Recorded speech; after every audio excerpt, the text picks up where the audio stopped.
new chapter with a warm round of applause. Thank you. Thank you, Mark. Is this mic working okay? People hear me? No. Nope. Okay. Let's try again. Okay. How's that? There we go. All right. Thank you very much, Mark. And good morning, everyone. We're here to talk about what's new in business innovation. The goal is to help you explore your business innovation options for the coming year.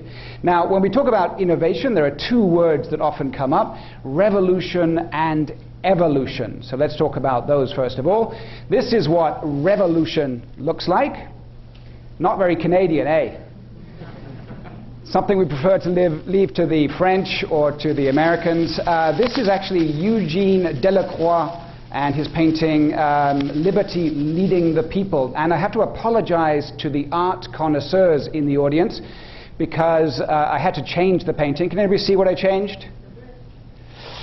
It is, in fact, yes, traditional for Marianne to be fighting on the barricades topless. But because this is a family presentation, I decided I would use Photoshop to correct her wardrobe malfunction. The problem with revolutions is not that they have the wrong causes. They've often identified things that really should change in society, and their leaders are ignoring the need for that change. And so frustration has been building up. The problem with revolutions is that the people that lead them tend to be wild-eyed extremists full of dogma. And we see the same thing in the computing world. Something new comes along and people say, oh, it has to be everything X. You know, fill in the blank. It could be cloud. Everything's cloud, no software. It could be SAP HANA, everything's HANA, everything has to be in memory. And we know that this extremism often doesn't work. It leaves a lot of dead bodies, as you can see in the bottom of the painting. The other problem is these revolutions tend to keep coming back year after year. If you've been working in computing for a while, you'll realize that everything comes in cycles. People talk about the same need for technology coming back decade after decade. In fact, in this painting, this is actually not the French Revolution. This is not the 1789 revolution. Gosh, thank you. This is the 1830 revolution, because of course they got it wrong the first time and ended up with the Emperor Napoleon, who had to be deposed, and then they ended up with a few more kings before they finally got rid of them this time around. Of course, here in Canada, you still haven't gotten around to get rid of the royalty. So we take a more Canadian approach, of course, which is more about evolution. Who's this? Charles Darwin. And of course, Charles Darwin had a very revolutionary idea. And the notion is the survival of the fittest. And that phrase has been very misunderstood over the years. It doesn't mean that you have to be the best at anything. Evolution is just about changing just enough to survive. And that's basically what we're trying to do in today's business, isn't it? As in evolution, as in business, resources are limited. We know we need to change. We can see things changing around us, but we don't want to revolutionize everything. We're worried about those dead bodies. We want to make just enough change to cope with what we need to do. And okay, what are the threats? Well, one is the sort of the general climate change.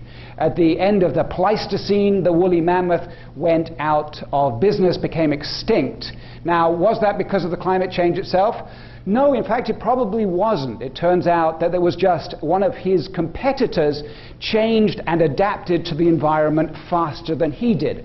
Man came along and extincted the woolly mammoth before they had a time to evolve to, for example, go further north. The woolly mammoth had a mobile strategy, but somebody else got there first. As Harvard Business Review puts it, today's rules are simple: disrupt or be disrupted. We know we have to disrupt our own business before somebody else does it. But how much to disrupt? and what to do first. That's what we're going to be talking about for the next half hour or so. So there's an awful lot of things changing at the same time. Customer demands are ever increasing. Employee expectations are ever rising. There's a whole generation of millennials that are joining the workforce, and they're horrified by the systems and processes that they have to use. What do you mean it doesn't work on my iPhone? Hashtag WTF, smiley.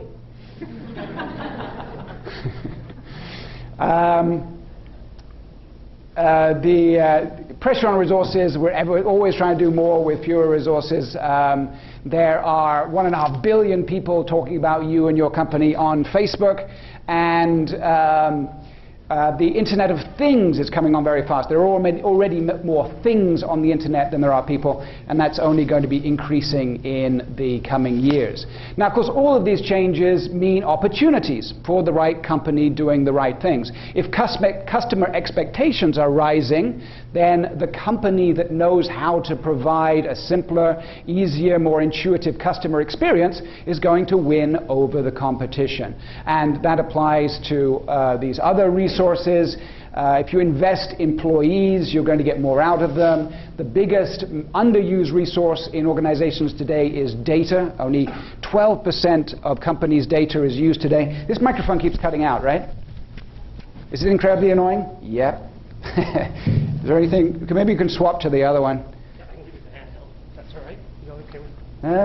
Well, let's try that other one there. The top there. Is that one linked in?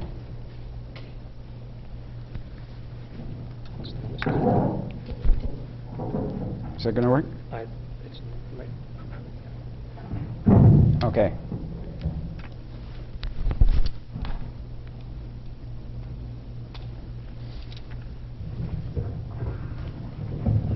This one seems louder. I get to shout more. Okay, let's start again. We believe there's big opportunities for the networked enterprise. Now, of course, what changes? How are we going to involve? What are the opportunities? Well, they're often technology-driven.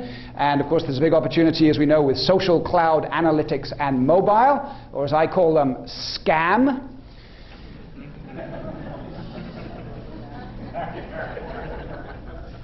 Or if you prefer, you can SMAC, smack. It's going to be a smackdown. Now, the thing with all these technologies is it's not about looking at any one of them. It's about using all of these technologies together. It's not about having a mobile strategy or a social strategy or an analytics strategy. The real opportunity, the analysts say, is using them all together. Gartner calls these the nexus of forces. Forrester calls them the third platform. But they all agree that the big opportunity is to create whole new ways of working with all of this technology used together. And the expectations are high. CEOs expect up to 50% of their earnings growth over the coming 5 years to come from technology-powered innovation. But of course, what's stopping us from doing all that? Well, for those of us in the room who are actually in charge of information systems, of course, the hard part is that we've already got a lot of stuff. Today, over 72% of the IT budgets just go to keeping the lights on. There's relatively little money left over for business innovation. But the good news is we believe that there's an opportunity using this new technology to actually simplify, not only do new things, but actually simplify what we've been doing in the past so we can release more of that budget for new and interesting initiatives. A lot of company executives worry, they see all these technology changes, and they worry that they'll be able to keep up with those changes with their existing systems. So how can we take all of these technologies, social, analytics, mobile, applications, cloud, networks, and make them all simple? So that's our goal at SAP for the coming year or so, is to help you make your existing systems simpler. So let's talk about simple. Anybody know who this is? Kind of random, but he kind of invented one of the base theorems about doing things in a simple way. Anybody? So he's born in the village of Occam. So this is William of Occam. Who's heard about Occam's Razor? Okay, so this is the Latin version of Occams Razor. Entia non sunt multiplicanda preta necessitantem. Do you like my Latin accent? So that basically says entities should not be needlessly multiplied. So this is the famous Occams Razor. Basically, if you can do something in a simple way, do it in a simple way. Don't unnecessarily make things complicated and complex. How can we apply that rule to modern technology? Well, the key is, today we have lots and lots of complex layers in our IT infrastructures. We have the databases, the application layers, the analytic layers, and it's all stacked up. Why did we do that? Because that was the only way you could do it. If you wanted to do analytics of any kind, you had to separate that from the operational systems. Otherwise, your production systems just got too slow. But things have changed. The technology has moved on, and we now have an opportunity to do things in a much simpler way. This is, of course, what we mean by the HANA platform. And the one thing I do want to emphasize is that it's not just about SAP when we talk about in-memory. Everybody in this industry is moving to more of an in-memory processing architecture, because everybody has seen the same trends.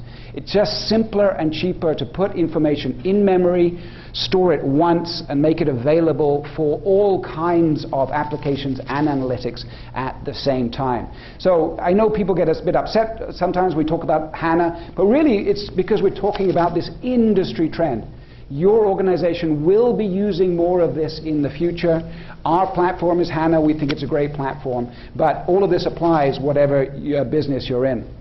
There are lots of advantages to the HANA platform. One of the ones that we haven't talked about as much is the simplicity of that platform. We talked a lot about how fast it is, how you can do things in real time in a new way. But really, ever since I heard about it from the very beginning, it was this last part that fascinated me. It's simpler.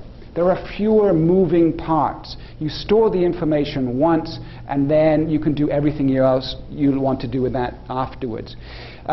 This is the big advantage, and it's why it's going to be the standard platform for the future, not just this exotic add-on.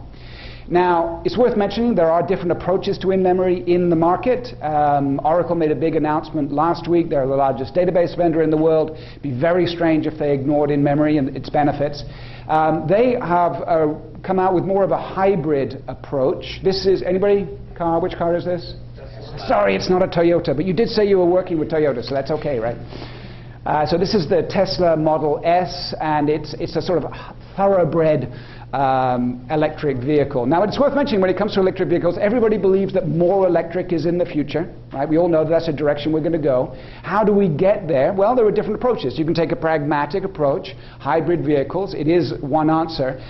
It does have big advantages, but at the same time, it is much more complex. You're adding an extra engine and all of the extra systems on top. You're doubling the cost. You've now got 2 engines in there, 2 control systems, and swapping between the 2. So that's essentially what many companies are doing in this industry. Then there's the pure sort of the thoroughbred approach with the Tesla S, and you just go, okay, it's electric, it's full-on electric. We're going to use all of the advantages of electric vehicle from scratch and rethink what it means to have a car. And there's no surprise that it's getting rave reviews. For anybody I know who has driven a Tesla, if they can afford it, they've gone out and bought one. It does seem to be that there's a fantastic opportunity to rethink things from scratch using the full advantages of these technologies. So, and it's this simplicity that actually comes across when you talk to the customers who are using this. You'll hear from Paweł Mirski on the panel. He did a fantastic presentation at an SAP Insider event a couple of months ago. And the key theme was simplifying their BW access. With HANA, you have much fewer layers, much less latency with data, and it was a big opportunity to simplify the system, not just make it faster.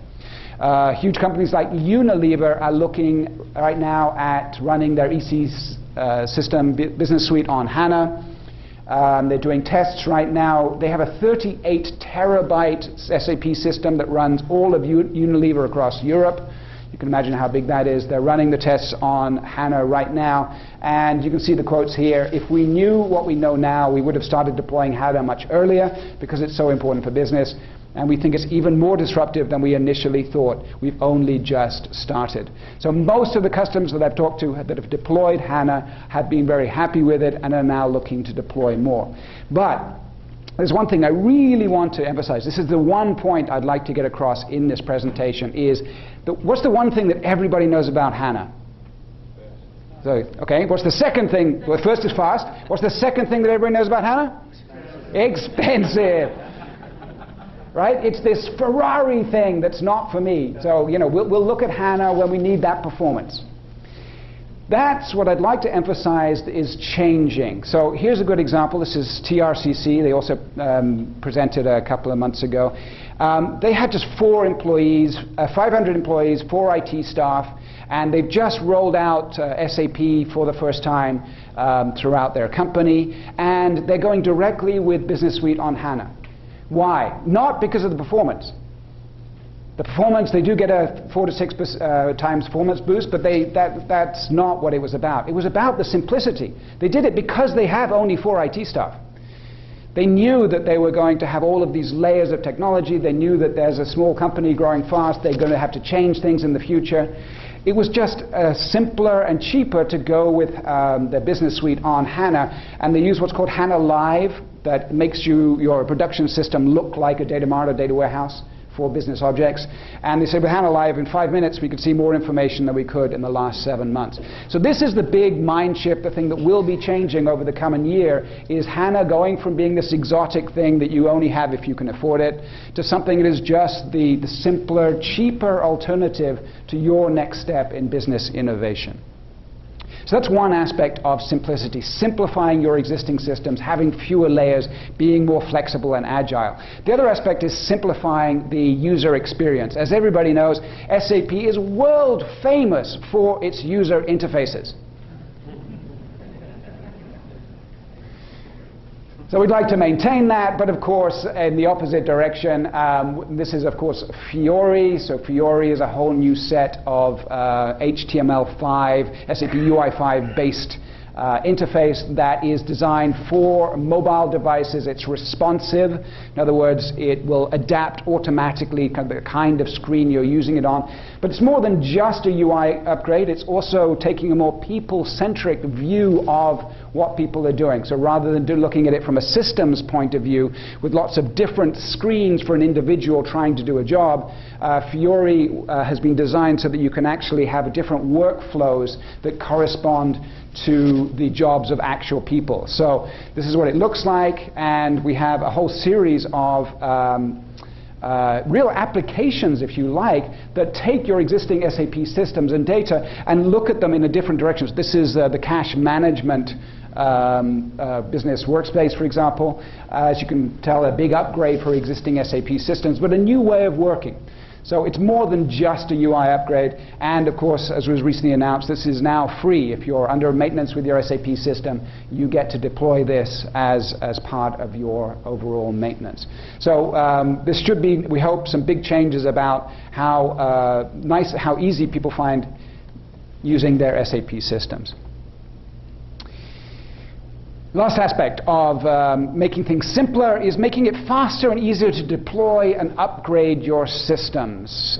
This is, of course, a big problem, and we do believe that this is a big part of the answer. And we know people are a little reluctant, a little scared of the cloud. So let's just talk about that as an issue. So you've heard the new tagline of the company, SAP, the cloud company powered by SAP HANA. We do believe that cloud is in your future. Our job is to make sure that we can support you with your existing systems today and any transition you want to make to cloud in the future. And it's important to emphasize that you're already using cloud today. I guarantee that somebody in your marketing department is doing web statistics analysis in the cloud or looking at Google Ads. Somebody in HR is using LinkedIn to try and get candidates. You're already using some aspect of cloud in your business. We're really just talking about how much of it you're going to use when. And we don't think it's an all or nothing thing. We don't think anybody's going to be 100% cloud. It's just about supporting you so we're getting that right mix. We do believe there are, however, a big advantages to the cloud. In particular, I've seen with my own eyes that people can get going much, much faster. You don't have to buy your own servers. You can just get started, get going. If you want to upgrade, it's something that's handled for you. And I have to emphasize as well that even if you are reluctant to go to the cloud for whatever reason, you just have to look at the market to realize that this is clearly a massive industry trend. There's the biggest growth area of IT is the cloud, so even if you're reluctant, your competitors don't seem to be as reluctant.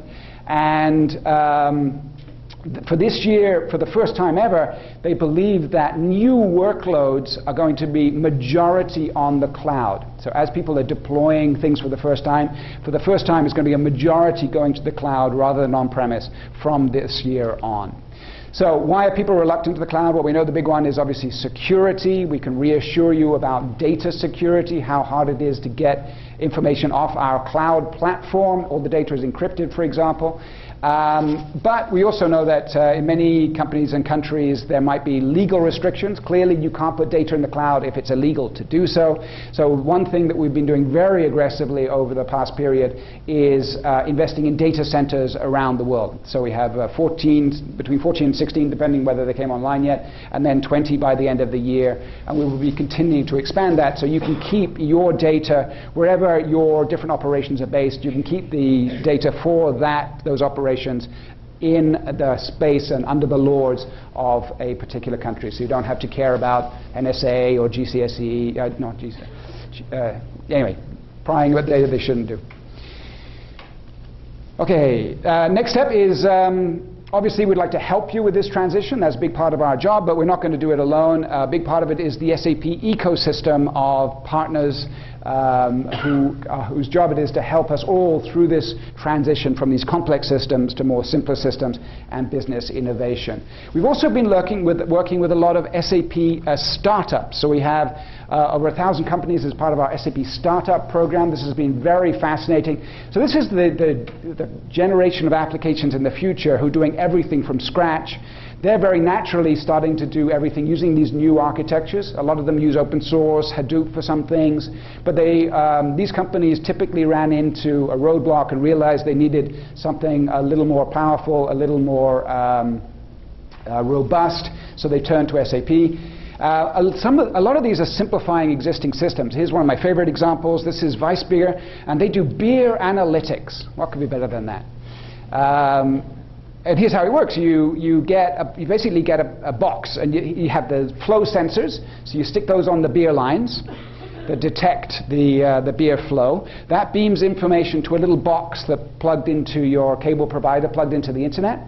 That gathers all the information, sends it up to the HANA Enterprise Cloud, and then the person using the application is provided simply with a login to a mobile application. So beautiful, easy, touch-sensitive, easy access to the data.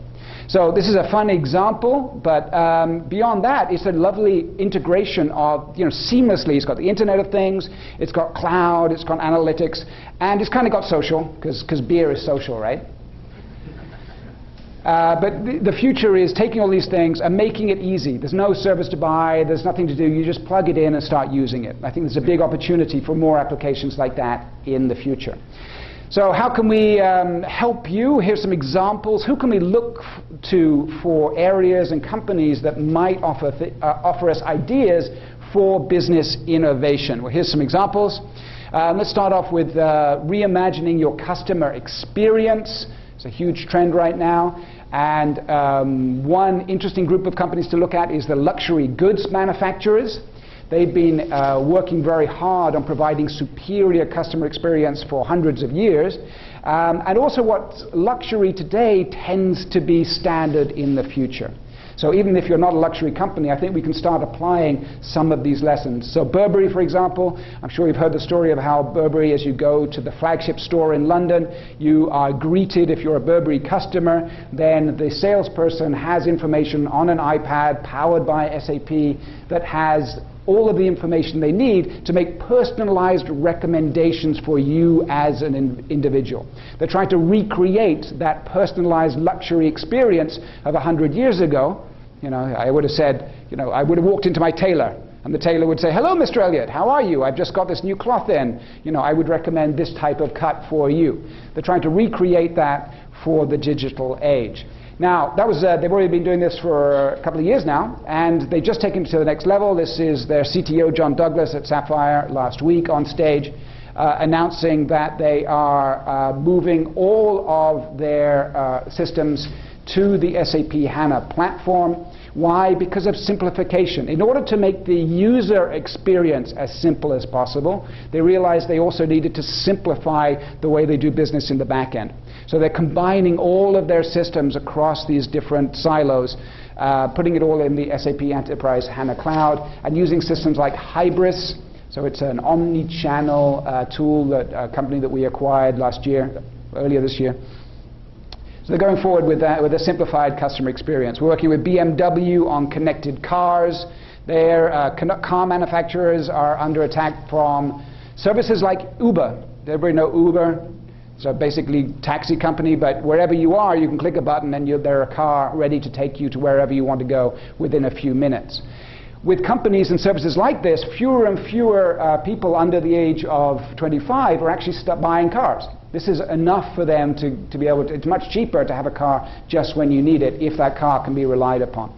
So companies like BMW are working on extending the customer experience beyond just buying the car to the entire customer experience, working with the SAP research labs to have integrated systems that provide information as part of that experience, where to find the nearest gas station, or a discount on a round of golf in the afternoon, rethinking the way people buy and use cars.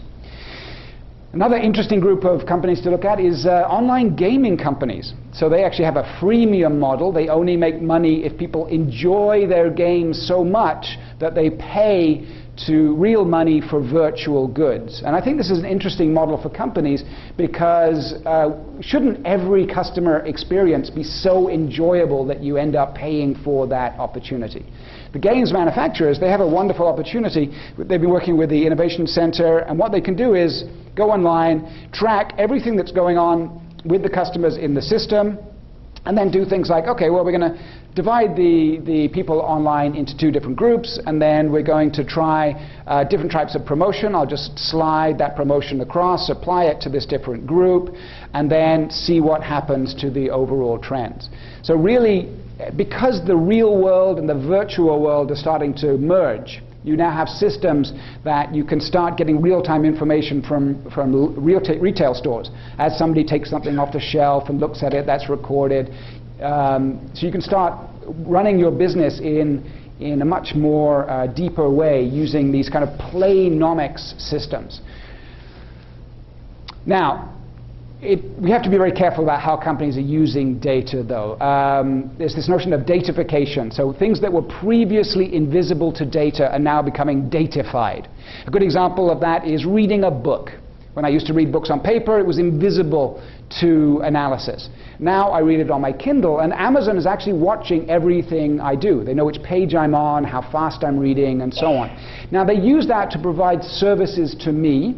As I swap between my Kindle and my iPhone, it will take me automatically to the right page that I was reading at. It will tell me how many minutes I have left to read in a chapter before I go to sleep, so I know whether I can finish it in time. But also, of course, it's looking to sell me extra books. So a good example of this is I just finished The Fall of Giants. It's a book in the Ken Follett trilogy. It's a good, thick book. And the next morning, as if by chance, I got this email, and the top book on the promotion list here is the next book in the series, Winter of the World. Now, notice the first thing, they didn't say, we noticed you've just finished that book, here's the next book in the series. Why don't they do that? Too creepy. Companies have massive amounts of information on us. But they know that if they reveal that, then it breaks down this barrier that we have in our minds, where we pretend that we don't know that companies have massive amounts of incredibly personal information available on us. Second thing is to notice is that they gave me a price here, so it's was it $19.85. Now, I've worked in analytics for a long time, and I'm inherently a very cynical person. So what did I do? I fired up a different browser. I went to Firefox, made sure I cleaned out all my cookies, went to Amazon as a new customer, and Kindle price $13.15. How's that for a special price? So think about it from Amazon's point of view. They were tracking what I was doing. I'd already read the previous Ken Follett trilogy. I raced through the first book in the second trilogy. I'm a hot prospect. It'd be crazy to give me a discount right now. This is when I'm absolutely just about to buy it. Now, the problem is, of course, so that's the advantage of having all this data. The disadvantage, of course, is I'm never going to trust Amazon ever again. No, but really, I mean, this is this delicate dance, right? How much you can game the system, and Amazon is actually getting a huge amounts of problems right now because they're at war with a French publisher called Hachette, who publishes books like Malcolm Gladwell's The Tipping Point, and they are actually lying to their customers right now about there's a dispute over the electronic rights and the electronic distribution of books. Amazon basically doesn't want to stock paper books if they can help it because they need warehouses and expensive. They'd far rather push you to the electronic version of the books. So even though Hachette have made sure that they have more than enough stock of paper books of Malcolm Gladwell's books, they're actually lying to their customers and saying usually ships in 2 to 3 weeks if somebody tries to buy the paper copy. So influencing the behavior. So they're trying to guide behavior to what is more profitable for them, but doing it in a way that, let's face it, I'm here on stage telling you about this because it's not a great practice, right? So this is the downside of using data. If you are going to use data, you have to do it in a responsible way. Okay, I think I have to pick up the pace. What can we do to engage your employees better? Well, a model we can look to there is the sports leagues. They have incredibly well-paid employees called athletes, and they want to get the most out of those athletes, and they've turned massively to analytic systems to do that. This is the NFL. They use it for scouting. Oliver Bierman is using the SAP systems for analyzing the performance of the German soccer team for the World Cup. And what's fascinating is a lot of these systems look like video games. It looks like a video game, but that's actually using the sensors from the recorded game and then analyzing the match. And what's fascinating about this is it really is about employee empowerment, athlete empowerment. The first thing they do is they make sure that all of these athletes actually know how to use analytics. And then say, okay, here's all of the data on your performance in this game. I want you to analyze your performance, prepare a presentation, and me as the coach, I'm going to come to you and hear what you think you could have done better and what went wrong, what went right. So really forcing people to understand their own PowerPoint, what they could do better. And then they also ask the same people, say, okay, I also want you to analyze the team as a whole. I want your opinion as an individual of the team performance as a whole. Now, sometimes that analysis might not be great, sometimes it would be better, but they're using it to force people to think about how their performance was actually part of the overall team. And what a fantastic analogy of what we're trying to do in today's businesses. Provide people with the information about their performance and ask them to really think about how their performance can help with the team as a whole. Of course, we don't work on football fields. We tend to work in places like this. A lot of people are depressed and unengaged in their jobs. Here are the statistics. So here in Canada, only 16% of people say that they are engaged in their jobs. So that's 84% say either not engaged or actively disengaged. So that's what? So out of this room, it's basically you lot are engaged and you lot are all disengaged. Surely this is a fantastic opportunity to bring up the average. We all know that motivated employees can do a lot more. So what can we do to help employees get more motivated? Well, we could ship them to the USA, where 30% of employees love their jobs. Yeah! What you don't want to do is live in Paris, where I live, which is the most actively disengaged country in Europe. So what can we do? Well, First, we can help people collaborate more. You might have heard of SAP Jam. So SAP Jam is a system that encourages people to collaborate and make sure that every individual understands how their work as part of the overall goals, as in success factors, performance management systems. Now, I apologize for this. It's incredibly rude of me to talk about another telco while we're here on this beautiful Bell campus, but I'm going to do it anyway, because it's a good story. So this is TELUS, 40,000 employees, and if you ever get a chance, please go and see a presentation by a guy called Dan Pontefract, who he wrote a book called The Flat Army based on these experiences.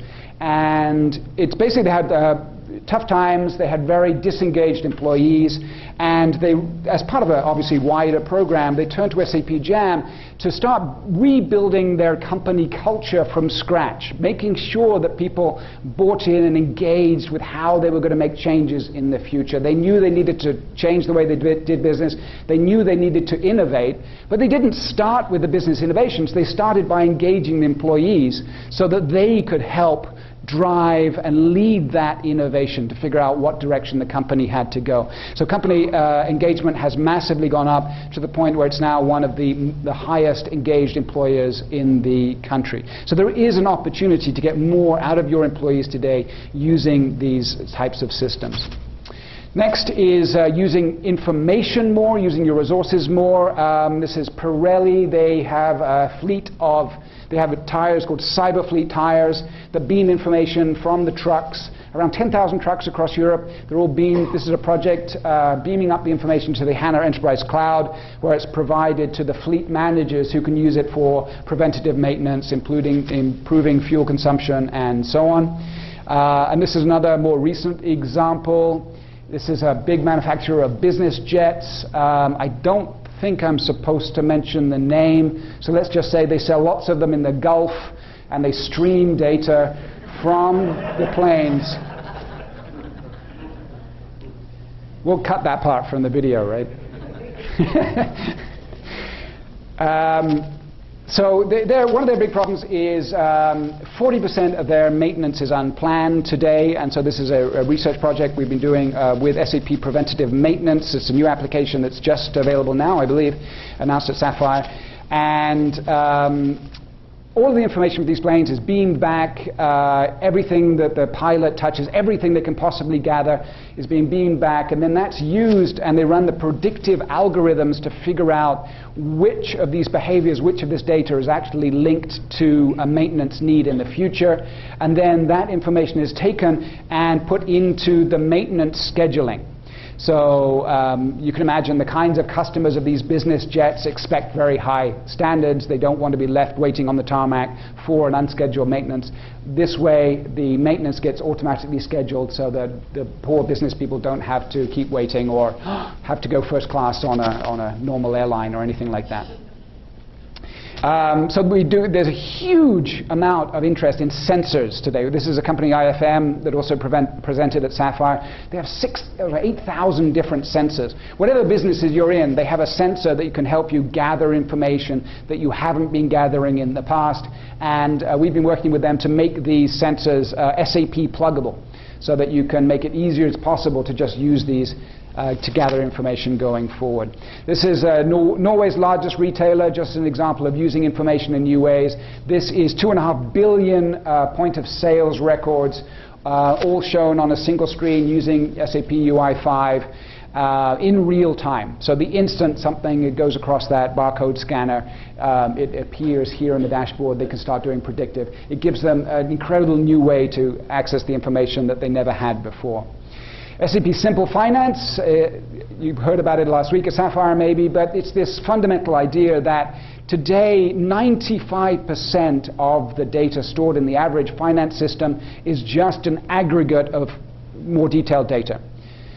So we aggregate it for balance sheets, we aggregate it for cash flow, we aggregate it for this and for that. So Simplified Finance just stores that information once. Everything else is a view. We've already deployed this at SAP, so it's non-disruptive in that the final reports all look exactly the same. The difference is that middle layer of code we've completely rewritten, And it's actually not as bad as it sounds because we have far less code to rewrite. Because we're only storing everything once, there's actually just a lot less activity that needs to happen.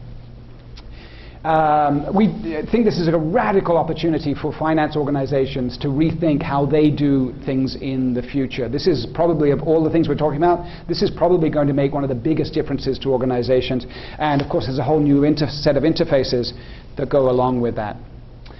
Final area, business networks. SAP acquired Ariba a little over a year ago, I think it is now. One satisfied customer is the American Red Cross. And what I think, there's a fantastic user story available on the web.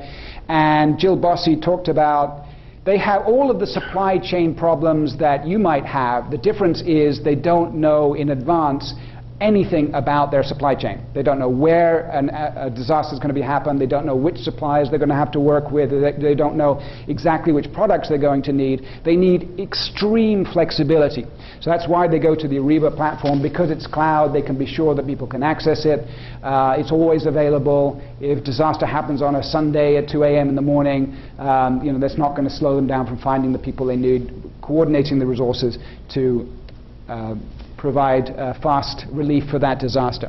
So the Ariba network, more than 1 million suppliers. Talking to customers recently, they found that up to 40 to 50% of their existing suppliers are already on the Ariba network these days when they're joined. There are strong network effects. It's by far the biggest of the business networks, and so it means that over time it's accelerating. And we believe there's a big opportunity, not just to help you cut your procurement costs, but going forward, we believe that there's fantastic information and analytics opportunities. We already do a lot of benchmarking for customers today with Ariba. And going forward, we think that we can really do what SAP did within a company, get rid of all of those silos and make it a seamless, coherent business system, and do that at an industry level. So, to conclude, this is anybody? Leonardo da Vinci. Simplicity is the ultimate sophistication. He was looking a bit grumpy in this slide, so I had to turn to Photoshop again. So there you go. So this is before HANA, after HANA. Before HANA, after HANA. All right, one final important point to make. I did say simple, I didn't necessarily say easy. I don't want to overemphasize that all of your problems are going to go away just because you magically added HANA to anything you do. Our job, of course, is to help. Change is hard. Our job is to help you with that change. So we have a vast amount of resources with us and our partners, notably our expertise in lots of different industries and lines of business for large and small companies, that can help you figure out what's the right changes to make in the near time in a pragmatic way, changing just enough to survive in your environment. In particular, I'd like to talk about the value engineering service. So this is where we help companies just to do the ROI investigation about a particular project. And the other is design thinking. Who here has done some design thinking workshops or? Not very people. Okay, so I have to say, I highly recommend them. Every customer I've talked to that's done some kind of design thinking workshop, these are workshops that help you think about how you might redesign your products and services, your processes, with these new technologies in mind. It's a little bit like a structured brainstorming exercise. And it's been very successful. We've been doing a lot of them around the world. If you do get that opportunity, I thoroughly recommend taking the chance. So with that, the way forward is simple. We believe that by simplifying anything, we can help you do anything. I'll be around for the rest of the day. I wish you the very best of luck with your projects. Thank you very much for your time, and thank you.